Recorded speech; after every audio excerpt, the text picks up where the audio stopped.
नमस्कार साथियों, कैसे हैं आप सब। आज हम पढ़ने जा रहे हैं दिल्ली सल्तनत। पिछले वीडियो में हमने देखा था कि भारत पर किस किसने बाहरी आक्रमणकारी किए। बाहरी आक्रमणकारी पढ़े थे जिनमें हमने अरबी तुर्की पढ़ा था। तो उसके बाद हम देखते हैं कि जो पहले आक्रमणकारी आते थे उनका उद्देश्य यहाँ पर शासन करना नहीं होता था। उनका जो मुख्य उद्देश्य होता था वह ये होता था कि वह ज़्यादा से ज़्यादा भारत को लूट सके और इस्लाम धर्म का यहाँ पर प्रचार कर सके। किंतु जब मोहम्मद गोरी था तो वह उसके एक गुलाम को यहाँ पर छोड़ के गया था। उसके बाद में उन्होंने यहाँ पर शासन करना शुरू किया। तो हम आज देखते हैं दिल्ली सल्तनत। दिल्ली सल्तनत में कौन कौन से शासक थे और कब कब आए। दिल्ली सल्तनत का कार्यकाल माना जाता है 1206 से लेकर के 1526 तक। 1526 के बाद में मुगलों का काल आ जाता है। तो दिल्ली सल्तनत में हम पढ़ेंगे आज 5 वंश। 5 कौन कौन से। पहला पढ़ेंगे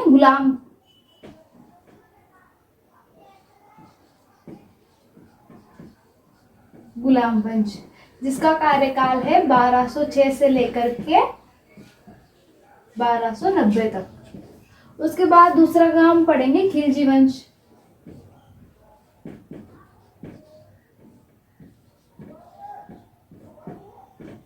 खिलजी वंश का कार्यकाल माना जाता है 1290 से लेकर के 1320।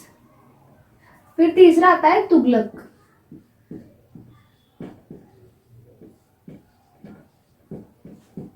तुगलक वंश का कार्यकाल है 1320 से लेकर 1414 तक। दिल्ली सल्तनत पर सबसे ज्यादा अधिक शासन करने वाला जो वंश था वह तुगलक वंश था। इसने सबसे ज्यादा शासन किया 1320 से लेकर के 1414 ई तक। उसके बाद चौथा शासक आता है सैयद वंश। चौथा वंश आता है सैयद वंश। सैयद वंश के कार्यकाल 1414 से लेकर 1451 तक। फिर पांचवा वंश दिल्ली सल्तनत के अंतर्गत पढ़ा जाता है वह है लोधी वंश। लोधी वंश का जो समय है वह 1551 से लेकर के 1451 से लेकर 1526 तक। इसके बाद में दिल्ली की गद्दी पर बाबर बैठता है। मुगल वंश के शासक आ जाते हैं। तो आज हम देखते हैं कि दिल्ली सल्तनत है जिसका कार्यकाल माना जाता है 1206 से लेकर के 1526 तक। इसके जो दिल्ली सल्तनत है उसके अंतर्गत 5 वंश पढ़े जाते हैं। गुलाम वंश, खिलजी वंश, तुगलक वंश और सैयद वंश, लोधी वंश। 5 वंश पढ़े जाते हैं। इसमें हम शुरुआत करते हैं गुलाम वंश से कि गुलाम वंश की स्थापना किसने की थी और गुलाम वंश में क्या क्या हुआ था। तो जो गुलाम वंश है, गुलाम वंश का जो संस्थापक था वह था कुतुबुद्दीन ऐबक।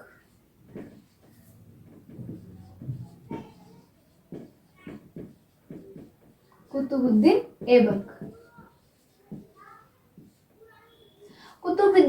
ऐबक ने गुलाम वंश की स्थापना की थी। इसने इस वंश का नाम गुलामी क्यों रखा। तो यह जो कुतुबुद्दीन ऐबक था यह था गुलाम किसका, मोहम्मद गोरी का।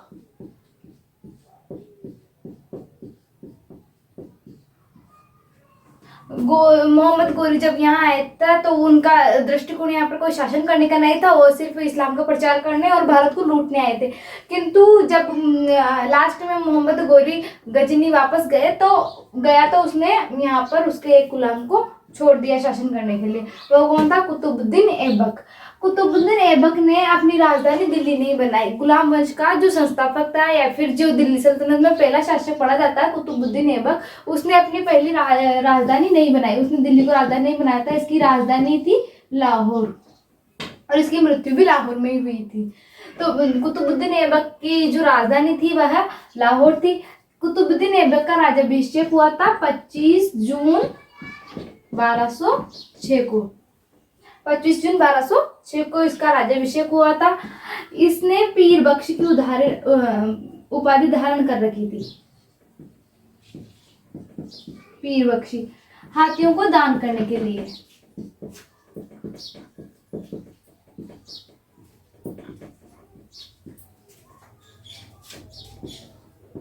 इसने हाथियों को दान किए थे इसलिए इसे पीर बख्शी कहा जाता था। इसे लाख बख्शी भी कहा जाता था। जाता था कि इसने लाखों को भी दान दिया है, लाख बख्शी। इसकी एक उपाधि थी ममुलुक।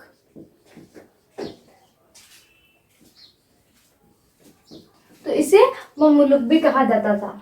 और कुतुबुद्दीन ऐबक जो था, इसने स्थायी रूप से जजिया कर लागू किया था।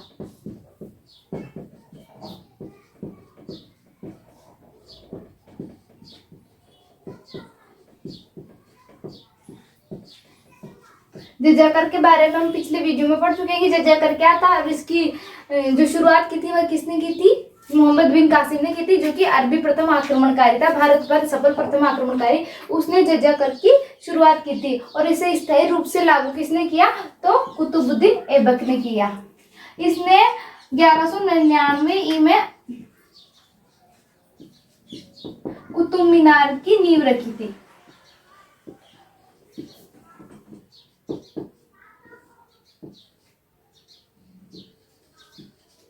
कुतुब मीनार की नींव रखी थी 1199 में, और इसे पूरा नहीं कर पाया था, इसे पूरा किया था इल्तुतमिश ने। इल्तुतमिश जो इसका गुलाम है, गोरी का गुलाम है कुतुबुद्दीन ऐबक, और कुतुबुद्दीन का गुलाम था इल्तुतमिश, जो बाद में इसका दामाद बन जाता है।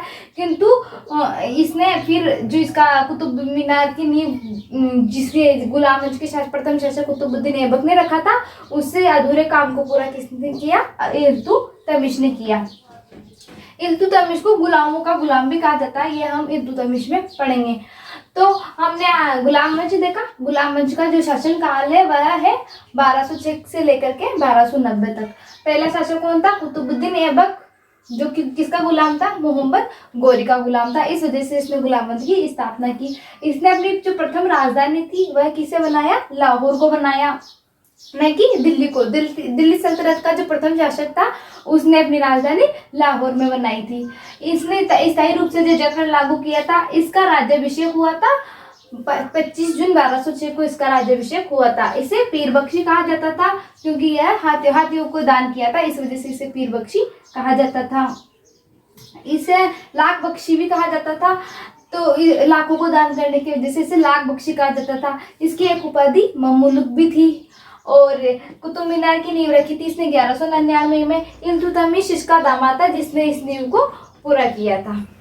इसके बाद हम देखते हैं कि जो अजमेर में 2.5 दिन का झोपड़ा है,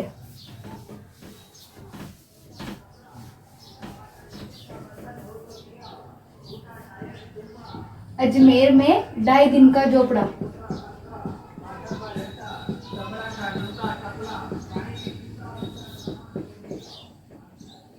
यह पहले संस्कृत पाठशाला थी।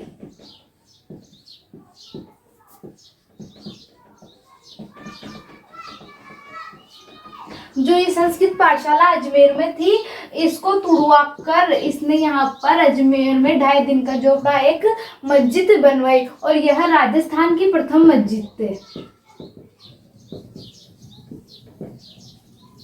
राजस्थान की प्रथम मस्जिद कौन सी है? 2.5 दिन का झोपड़ा है, जो कि पहले एक संस्कृत पाठशाला थी जिसे कुतुबुद्दीन ऐबक ने तुड़वाकर मस्जिद बनवाया था। दूसरा, इसने दिल्ली में एक मस्जिद बनवाई, और उस मस्जिद में भी यह मस्जिद भी इसने विष्णु मंदिर को तुड़वाकर बनाई थी।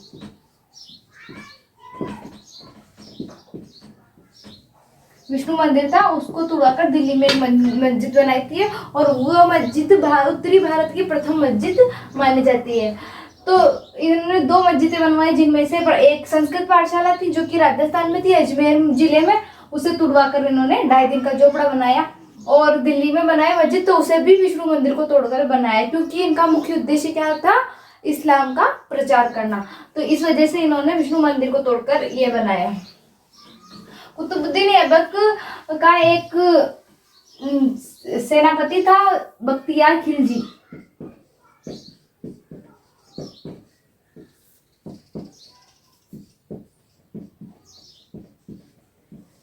बख्तियार खिलजी, इसने बिहार में नालंदा विश्वविद्यालय को तोड़ा था।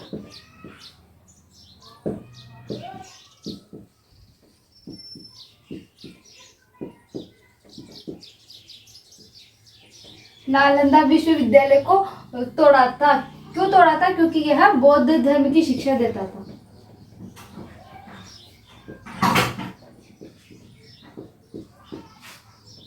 और इसका निर्माण किसने कराया था? कुमारपाल ने करवाया था।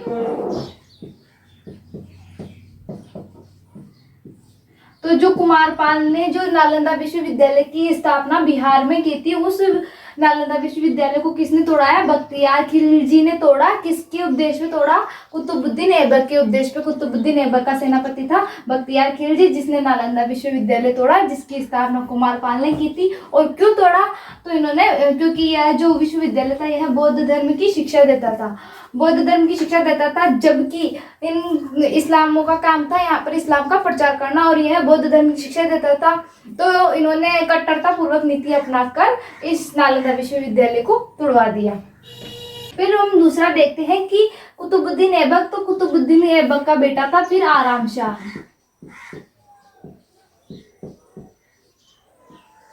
क्योंकि कुतुबुद्दीन ऐबक की चौगान खेलते हुए घोड़े से गिरकर मौत हो गई थी।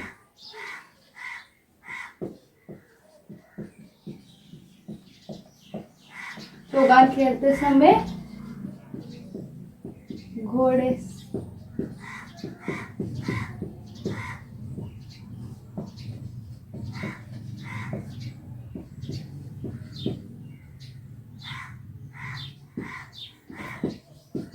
1210 ई में जो कुतुबुद्दीन ऐबक था यह चौगान खेल रहा था, और चौगान खेलते हुए घोड़े से गिरने के कारण इसकी मृत्यु हो गई। अब इसके बाद इसका बेटा है आराम शाह, वह गद्दी पर बैठा।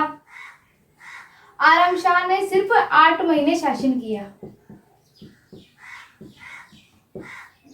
एक जूद के नाम से प्रसिद्ध लड़ाई है जूद का युद्ध। यह युद्ध हुआ था आराम शाह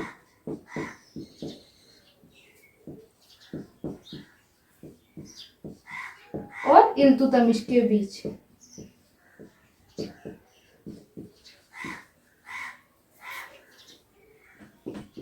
1211 में तो आराम शाह और इल्तुतमिश के मध्य जूद का युद्ध हुआ था, जिस युद्ध में आराम शाह हारा और इल्तुतमिश जीता तथा इल्तुतमिश ने इसको मार दिया और दिल्ली की गद्दी पर बैठ गया।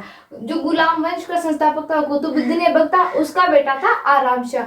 जब कुतुबुद्दीन ऐबक की चौगान खेलते हुए घोड़े से गिरकर मौत हो गई, तो उसके बाद गद्दी किसके हाथ में आ गई? आराम शाह के हाथ में। आराम शाह गद्दी पर बैठा, 8 महीने तक ही बैठा रहा, और जो इल्तुतमिश था इसने युद्ध किया, जूद का युद्ध, जिसमें आराम शाह हार गया और आराम शाह को इल्तुतमिश ने मार दिया। वह खुद दिल्ली की गद्दी पर बैठ गया। अब हम पढ़ते हैं इल्तुतमिश। इल्तुतमिश जो था वह कुतुबुद्दीन ऐबक का दामाद भी था।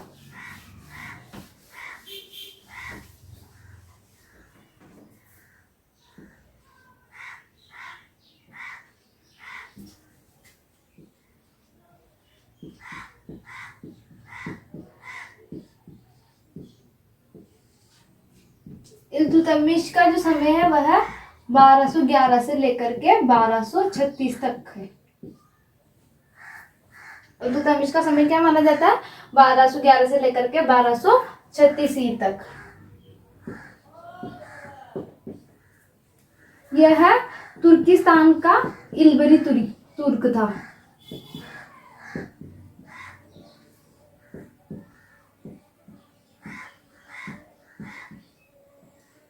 यह तुर्किस्तान का इल्बरी तुर्क था, और यह पहला, इसे दिल्ली का वास्तविक संस्थापक माना जाता है।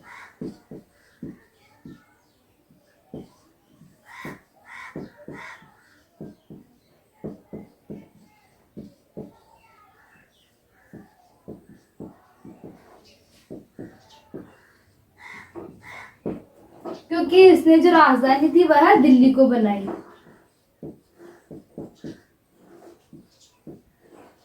दिल्ली को राजधानी बनाने वाला पहला शासक जो था वह कौन था? इल्तुतमिश था, जिसने राजधानी लाहौर से बदलकर दिल्ली लेकर आया। यह कौन था? तुर्किस्तान का एक इल्बरी तुर्क था, जो कि किसका गुलाम था? कुतुबुद्दीन ऐबक का गुलाम था। इसे गुलामों का गुलाम भी कहा जाता है।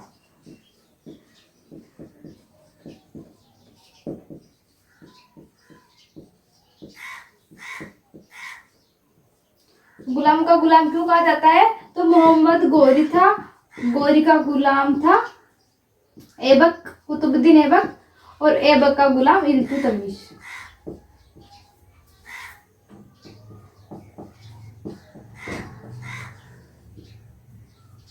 इस वजह से इसे गुलामों का गुलाम कहा जाता है। इसने बगदाद के खलीफा से सुल्तान की उपाधि धारण की थी। कुतुबुद्दीन ऐबक जो था वह गद्दी पर बैठा था, लेकिन उसने सुल्तान की मान्यता नहीं मानी, तो उसने सुल्तान उपाधि स्वीकृत नहीं की थी। और जो इल्तुतमिश था, इसने बगदाद के खलीफा से सुल्तान आजम की उपाधि ली थी।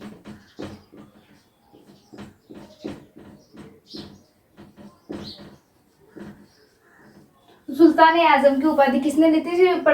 शुरू में गुलाम वंश में इल्तुतमिश ने ली थी। और ये कौन था? कुतुबुद्दीन ऐबक का गुलाम भी था और उसका दामाद भी था। आगे हम देखते हैं जो इल्तुतमिश था, इसके दरबार में 40 गुलाम सरदारों का एक संगठन था।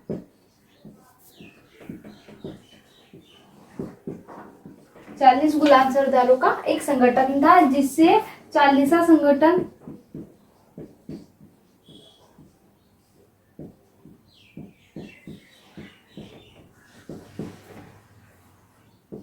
और तुर्कान ए चिहलगान, तुर्कान ए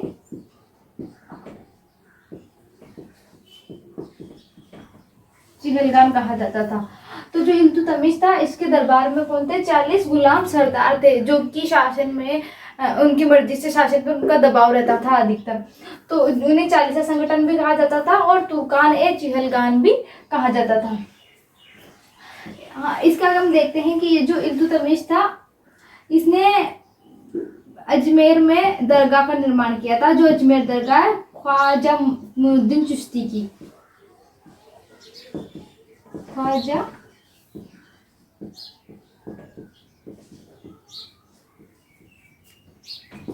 मुइनुद्दीन चिश्ती की दरगाह का इसने निर्माण प्रारंभ किया था, और उसे पूरा तो हुमायूं करेगा, लेकिन नींव जो थी वह किसने रखी थी? इल्तुतमिश ने रखी थी। इल्तुतमिश ने एकता प्रथा प्रारंभ की थी। इस एकता प्रथा के अंतर्गत क्या था? जो सैनिक होते थे उससे भूमि का टुकड़ा दिया जाता था।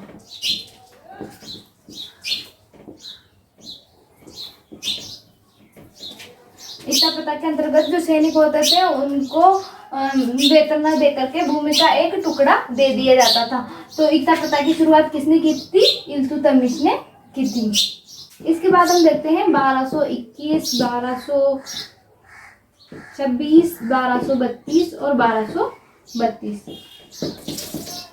तो 1221 में इसने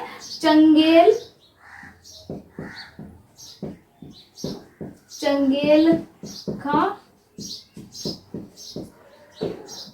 मंगल को भारत पर आक्रमण करने से रोका था। जो मंगल प्रजाति का भारत पर आक्रमण हुआ था, तो इससे हराया था।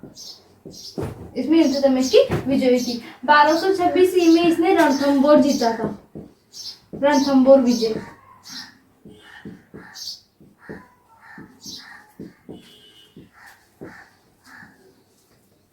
बारह सौ 32 में इसने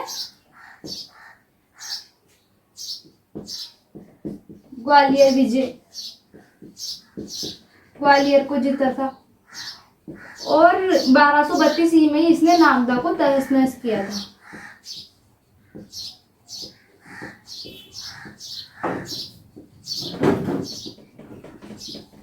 तो हम देखते हैं कि 1221 में जो चंगेल का मंगोल का भारत पर आक्रमण हुआ था, उसका सामना इल्तुतमिश ने किया था तथा मंगोल को हरा दिया था। 1226 इसने रणथंबोर पर विजय प्राप्त कर ली थी। 1232 में ग्वालियर पर विजय प्राप्त कर ली थी और 1232 में नागदा को तहस नहस किया था। इसकी विजयों में हम एक और देखते हैं कि तराइन का तर्कीय युद्ध।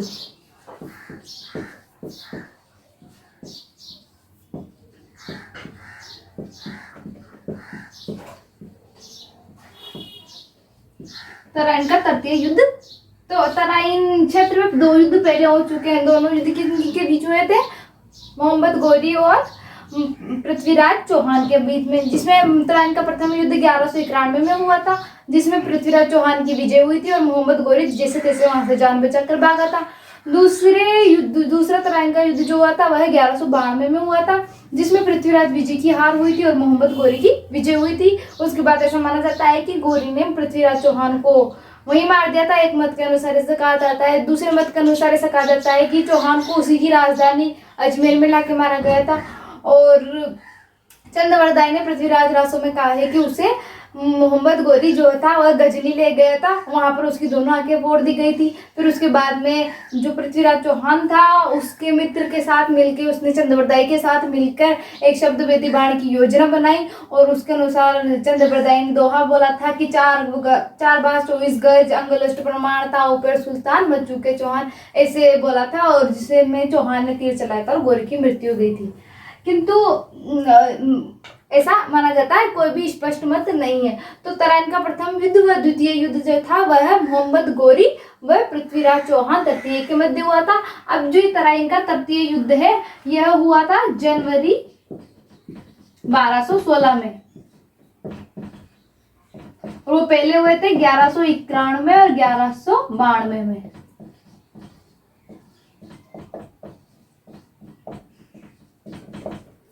तो तराइन का तृतीय युद्ध कब हुआ था? जनवरी 1216 में। किन किन के बीच हुआ था? तो गजनी का शासक था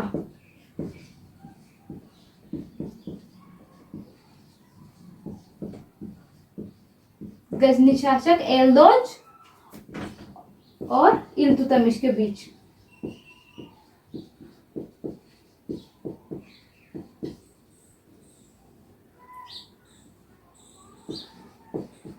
गजनी शासक एल्दोज और इल्तुतमिश के मध्य हुआ था, जिसमें एल्दोज हार गया था और गजनी की विजय हुई थी। तो हमने इल्तुतमिश को पढ़ा है। इसके बाद में 1236 में जो इल्तुतमिश होती है इसकी मृत्यु हो जाती है।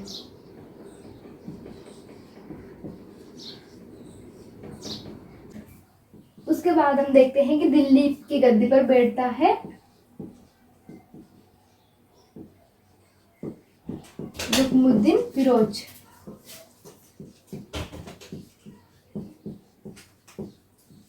यह 2 महीने शासन करता है।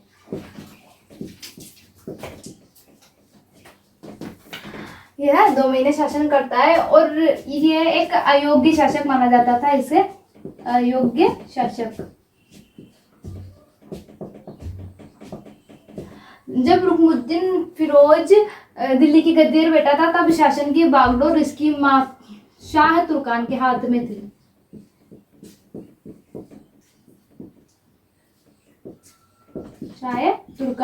मां शाह तुर्कान ने शासन की बागडोर संभाली हुई थी, किंतु फिर चालीसा संगठन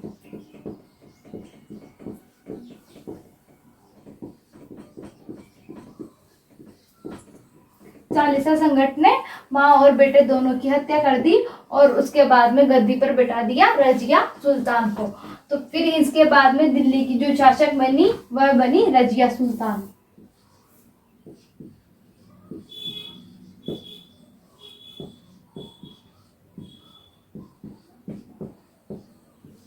रजिया सुल्तान का कार्यकाल था 1236 से लेकर 1240।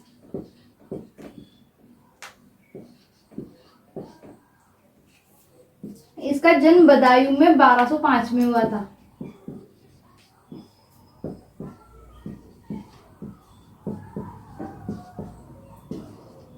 पिता इल्तुतमिश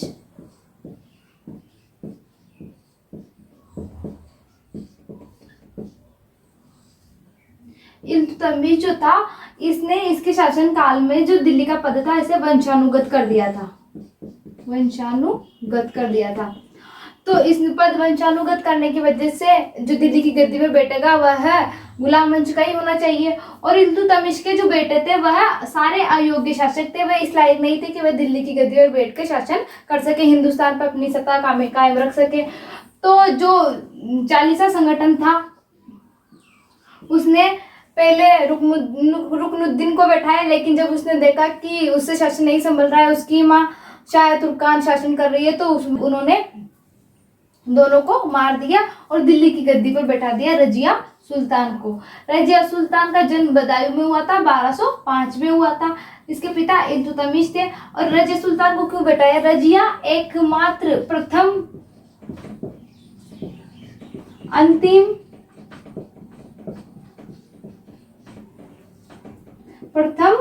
अंतिम एकमात्र महिला सुल्तान थी।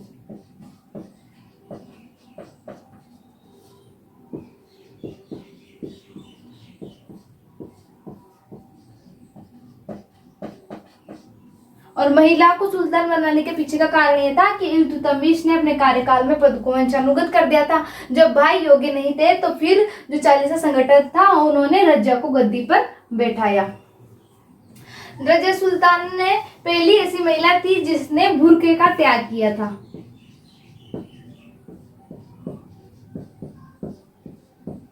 वह चोगा और टोपी पहन करके दरबार में आती थी। तो इससे जो रूढ़िवादी लोग थे, परंपरावादी लोग थे, उन्होंने कहा कि इसने तो बुर्के का त्याग कर दिया और इसका घोर विरोध हुआ कि यह पुरुषों जैसे वस्त्र पहनकर दरबार में आ रही है। इसने पुरुष वाले वस्त्र पहनना शुरू कर दिए थे रजिया ने। तो लोगों ने विरोध किया कि इसे प्रेरित होकर और भी महिलाएं बुर्के का त्याग करेगी। और हम जानते ही हैं कि मुसलमानों में औरतों को बुर्का पहनाए रखा जाता है। तो जैसे ही रजिया ने बुर्के का त्याग किया, पुरुषों वाले वस्त्र पहनने शुरू हुए, तो दरबार में इसकी घोर निंदा होने लगी व इसके प्रति विरोध प्रकट होने लगा।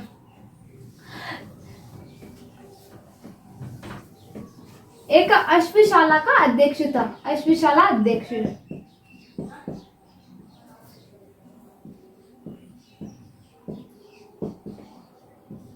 याकूत नाम का, जो रजिया को घोड़े पर बैठाता था, उतारता था। और ऐसा कहा जाता है कि इसके साथ रजिया का प्रेम प्रसंग था।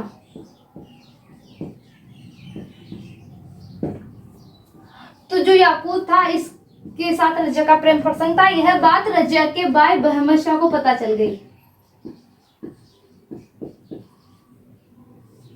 तो बहमद शाह ने रजिया को मरवाने के लिए एक संगठन का निर्माण किया।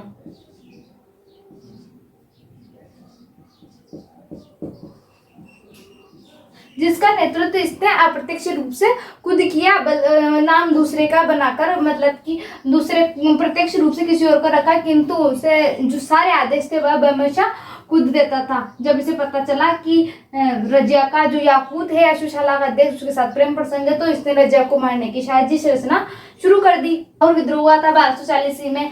इसके बाद रजिया ने 1240 में हुआ था भटिंडा युद्ध, भटिंडा विद्रोह। इसमें जो अल्तुनिया और यह रजिया और अल्तुनिया के मध्य हुआ था।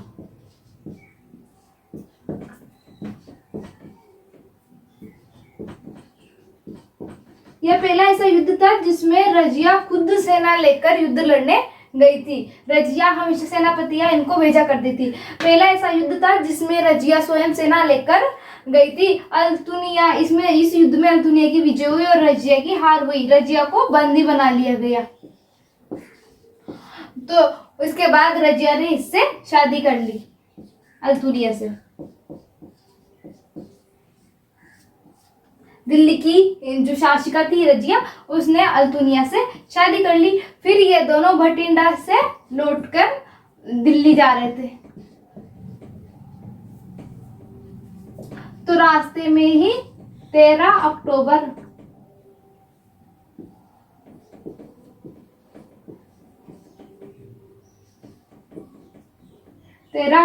1240 को जो उसके भाई बहमद शाह ने संगठन बनाया था, इन दोनों की हत्या कर दी और रजिया सुल्तान की कहानी यहीं समाप्त हो जाती है। रजिया सुल्तान के बाद, रजिया सुल्तान को मरवाने के बाद जो दिल्ली की गद्दी में बैठा वह बैठा है बहमद शाह।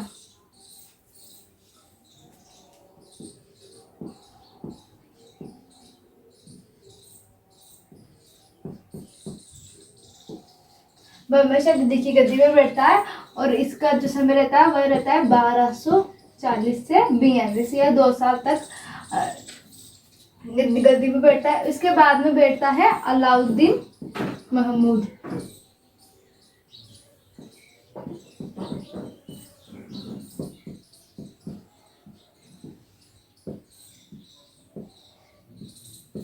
यह है 1242 से लेकर 1246 तक दिल्ली की गद्दी पर शासन करता है। फिर उसके बाद आते हैं नसीरुद्दीन।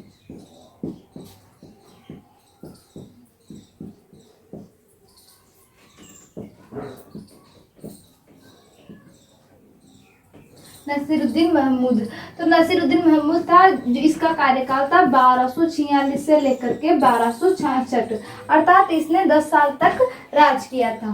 यह इल्तुतमिश का बेटा था।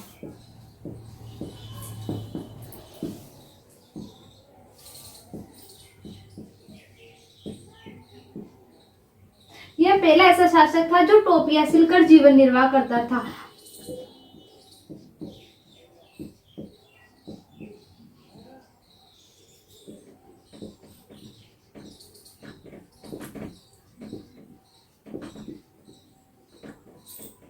यह जो था, यह जो राज्य का निवेश होता था, राज्य की जो संपत्ति होती थी उसमें अपना भाग नहीं मानता था और यह टोपियां सिलकर खुद के जीवन निर्वाह करता था।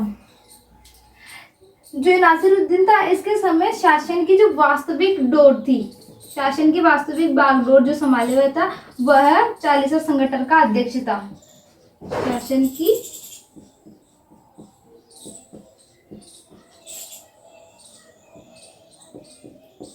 वास्तविक बागडोर वह चालीसा संगठन के अध्यक्ष बलबन के पास थी। बलबन कौन था? चालीसा संगठन का अध्यक्ष।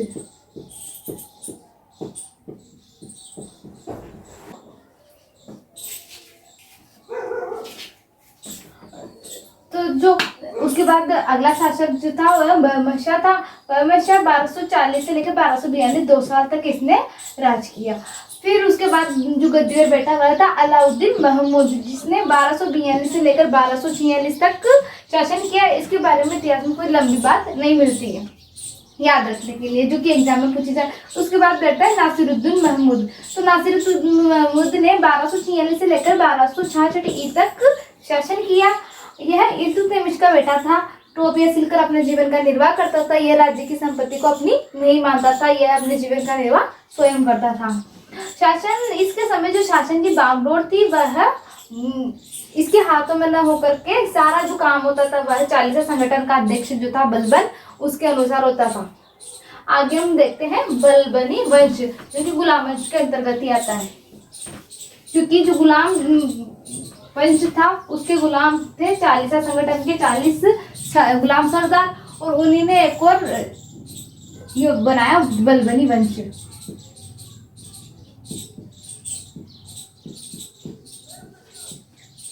इसे गुलाम वंश के अंतर्गत ही पढ़ा जाता है और इसका कार्यकाल है 1266 से लेकर के 1290।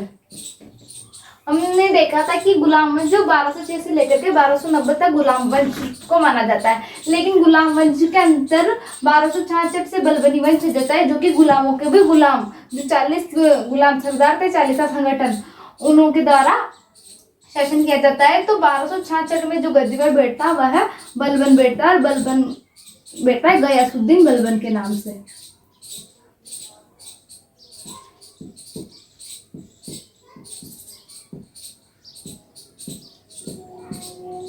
गयासुद्दीन बलबन।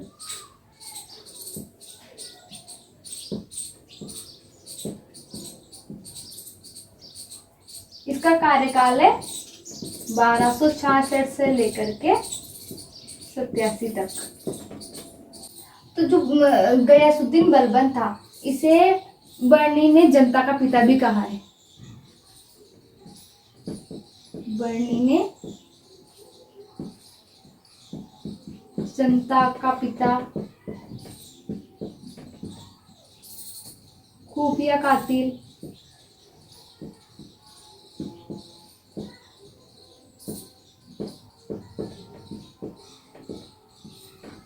और नायब। बर्नी ने इसे 3 उपाधियों से संबोधित किया, जनता का पिता, खुफिया कातिल और नायब। जो गयासुद्दीन बलबन था, इसने सिजदा प्रथा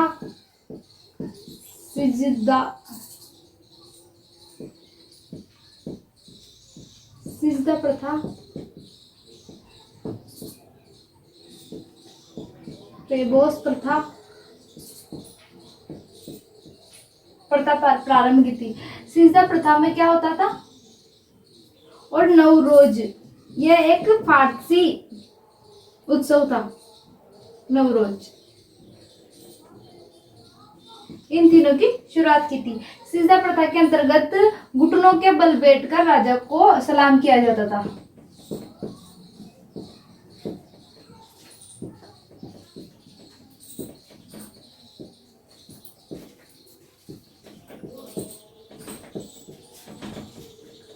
जो बलबन था, इसने सिजदा प्रथा प्रारंभ की थी। सिजदा प्रथा के अंतर्गत घुटनों के बल बैठकर राजा को प्रणाम किया जाता, उसके सामने झुका जाता था। और पेबोस प्रथा इससे भी खतरनाक प्रथा थी।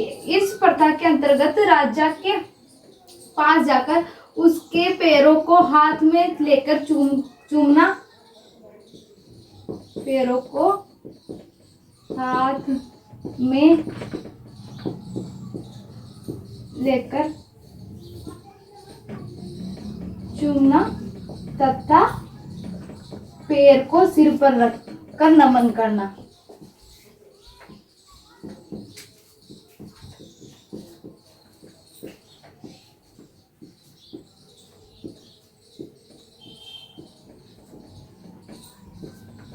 तो जो बलबन था, इसने 2 प्रथा प्रारंभ की थी। सिजदा प्रथा, जिसमें घुटनों के बल बैठकर राजा को सलाम किया जाता था, और पेबोस प्रथा, जिसमें पैरों को हाथ में लेकर कर चूमा जाता था और फिर उन पैरों को अपने सिर पर रखा जाता था। नवरोज, यह एक फारसी उत्सव था जिसकी शुरुआत बलबन ने की थी।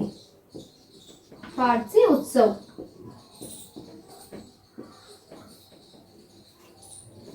इसके आगे हम देखते हैं कि बलबन ने अपने जो साम्राज्य था, इसकी प्रशासनिक व्यवस्था में क्या क्या कर रखा था।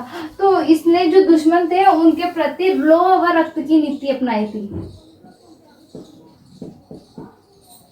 लौह व रक्त की नीति, लौह व रक्त की नीति अपनाई थी अपने दुश्मनों के प्रति। इसने एकता प्रथा को समाप्त करने की कोशिश की। हमने देखा था कि एकता प्रथा में सैनिकों को भूमि का एक टुकड़ा दिया जाता, इसकी कोशिश की थी। समाप्त नहीं हुई थी पूर्ण रूप से, लेकिन इसने कोशिश जरूर की थी। इसने पूर्ण रूप से चालीसा संगठन को समाप्त कर दिया।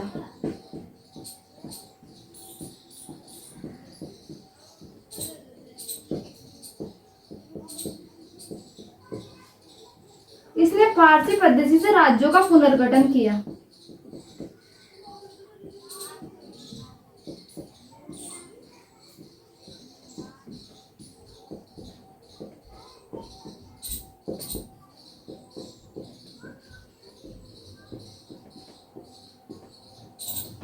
इसने फारसी पद्धति से राज्यों का पुनर्गठन किया। इसने आंतरिक व्यवस्था, अपने आंतरिक ढांचे को मजबूत किया ताकि बाहरी युद्धों से लड़ा जा सके, बाहरी आक्रमणकारियों तो।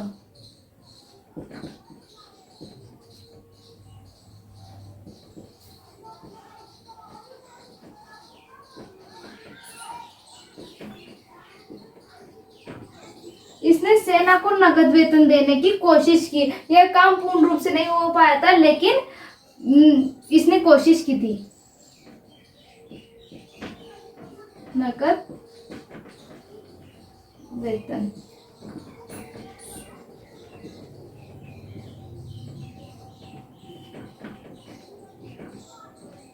इसने न्याय के लिए एक काजी नियुक्त किया था। काजी, जो कि सही न्याय नहीं करता था, निष्पक्ष होकर न्याय नहीं करता था, तो इसको भी सजा दी जाती थी। अर्थात इसके समय में जो न्याय व्यवस्था थी वह उच्च थी।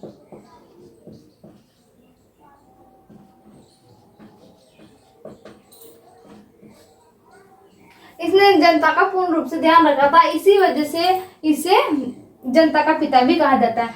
तो ये हमने देखा है कि यह उसकी साम्राज्य के प्रति शासन व्यवस्था थी कि किस प्रकार से उसने अपने शासन को बलबन ने रखा था। इसके बाद हम देखते हैं कि बलबन के बाद कौन शासक बना।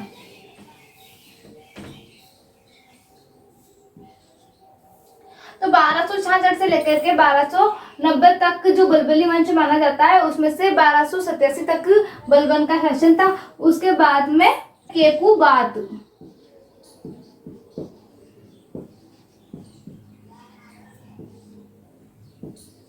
शमसुद्दीन,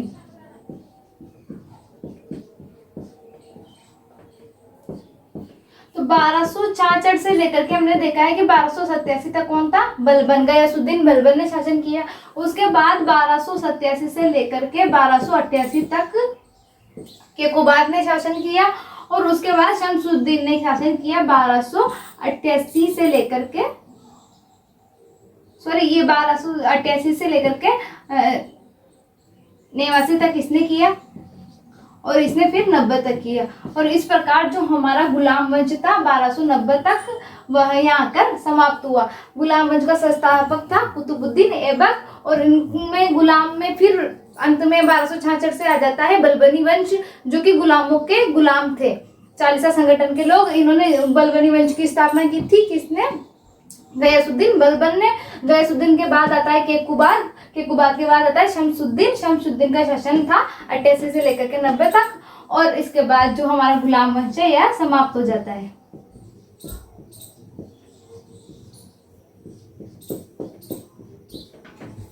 धन्यवाद, मिलते हैं अगले वीडियो में दूसरे से वंश के साथ। हमने पढ़ लिया गुलाम वंश, अगला हमारा वंश रहेगा खिलजी वंश। Thank you.